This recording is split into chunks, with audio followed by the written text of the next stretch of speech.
তোমার খাবার ভিডিও দেখতে কিন্তু বেশ ভালো লাগে, আর সবচেয়ে বেশি ভালো লাগে তোমার ভাত মাখানোর স্টাইল। ভীষণ ভালো লাগে যখন আমি তোমাদের এই কমেন্টগুলো পড়ি। যাই হোক, আজকে লাঞ্চে ছিল গরম সাদা ভাত, আর নিয়েছি এতগুলো গোল গোল কাঁচামরিচ। এগুলো অনেক বেশি ঝাল। প্রথমে ছিল একটা ঝাল ঝাল ভর্তা, আর জানো এটা কাঁঠালের বীজের ভর্তা, যেটা আম্মু শিলপাটায় বেটে এরকম আঠালো করে বানায়। আর শুকনো মরিচ দিয়ে বানানো এই কাঁঠালের বীজের ভর্তাটা খেতে এত দারুণ লাগে। আমি গরম ভাতের সাথে বেশ অনেকটা পরিমাণ ভর্তা নিয়ে নিই, আর খুব সুন্দর করে ভাতের সাথে মাখিয়ে নিচ্ছি। এই ভর্তাটা খেতে যতটা ঝাল ততটাই মজা। আর আমি তো অনেক ঝাল করে, তোমরা সবাই জানো, তাই আরো বেশি ঝাল অ্যাড করার জন্য আমি এই মরিচগুলো একটু ভেঙে, তোমরা ভাবতেও পারবে না এই মরিচগুলো এত ঝাল আর ফ্লেভার এত সুন্দর। মরিচটা ভাঙা মাত্র এত সুন্দর একটা স্মেল আসছে। দেখো ভর্তা ভাতের সাথে মরিচ অ্যাড করে আমি কত মজা করে খাচ্ছি। আর নতুন নতুন কাঁঠালের বীজের ভর্তা কিন্তু এমনিতেও ব্যাপক লাগে। যাই হোক, ভর্তা দিয়ে খুবই মজা করে খাওয়া শেষ করলাম। এরপর চলো দেখি আরো কি কি আইটেম রান্না হয়েছে। ভর্তার পরপরই ছিল একটা ভাজি আইটেম। এটা ছিল চিংড়ি মাছ দিয়ে কাঁকরোল আলুর ভাজি, মানে আলু কাঁকরোল দুটো সবজি একসাথে গ্রেট করে এই ভাজিটা করে, আর এটা খেতে তো আরো বেশি মজা হয়। লাঞ্চে প্রায় আমাদের বাড়িতে একটা না একটা ভাজি আইটেম করে। এই ভাজিটা আম্মু অনেক সময় চেপা শুটকি দিয়েও বানায়, তবে আজ চিংড়ি দিয়ে বানিয়েছে। আর ভাজির সাথে যে মরিচটা ছিল সেটা আমি ভেঙে নিচ্ছি। যাই হোক, দেখো সবটা ভাজি দিয়ে ভাত মাখিয়ে নিলাম। এবার এর সাথেও গোল গোল কাঁচামরিচ অ্যাড করে খাবো। দেখো আমি কতগুলো কাঁচামরিচ নিচ্ছি, সবগুলোই আমি আজকে শেষ করবো, বিকজ কাঁচামরিচের ফ্লেভারটাই আমার কাছে দারুণ লাগে। যাই হোক, একটু একটু করে মরিচ ভেঙে আলু ভাজি দিয়ে খুবই মজা করে খাচ্ছি। আর আজকের কাঁকরোল আলুর ভাজিটা খেতে আসলেই খুব মজা ছিল। খাবার ফাঁকে ফাঁকে আমি আবার একটু পর পর কাঁচামরিচেও বাইট নিচ্ছিলাম।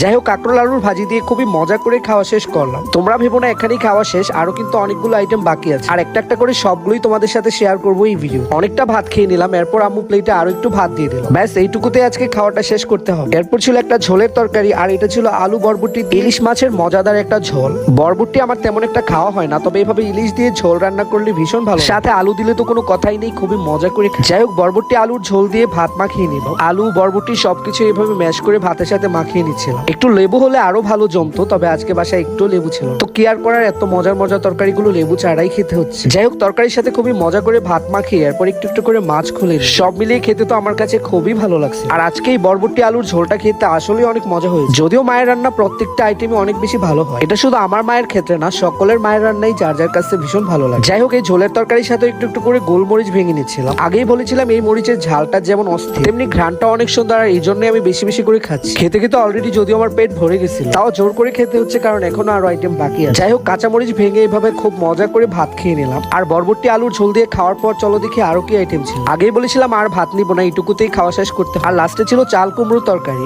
যেটা আমার মা চিংড়ি মাছ দিয়ে ঝোল রান্না করেছিল। চাল কুমড়োর তরকারি কিন্তু খেতে খুবই ভালো লাগে, আর এটা আমাদের বাড়িতে বেশিরভাগ চিংড়ি মাছ দিয়ে রান্না। যাই হোক, পাতে বেশ অনেকটা পরিমাণ তরকারি নিয়ে ভাত মাখিয়ে, আর লাস্টে দুইটা মরিচ বাকি ছিল, এগুলো ভালো করে ভেঙে নিচ্ছে। দুটা মরিচ ভেঙে ভাতের সাথে মিক্স করে মাখিয়ে নিব ভালো। আর সব মিলিয়ে চাল কুমড়ো তরকারিটাও কিন্তু অনেক বেশি মজা হয়েছে। আলহামদুলিল্লাহ, আমি তো পেট ভরে খেয়ে নিলাম। তোমাদের কাছে কেমন লেগেছে কমেন্টে জানাও। সবাই ভালো থেকো, টাটা।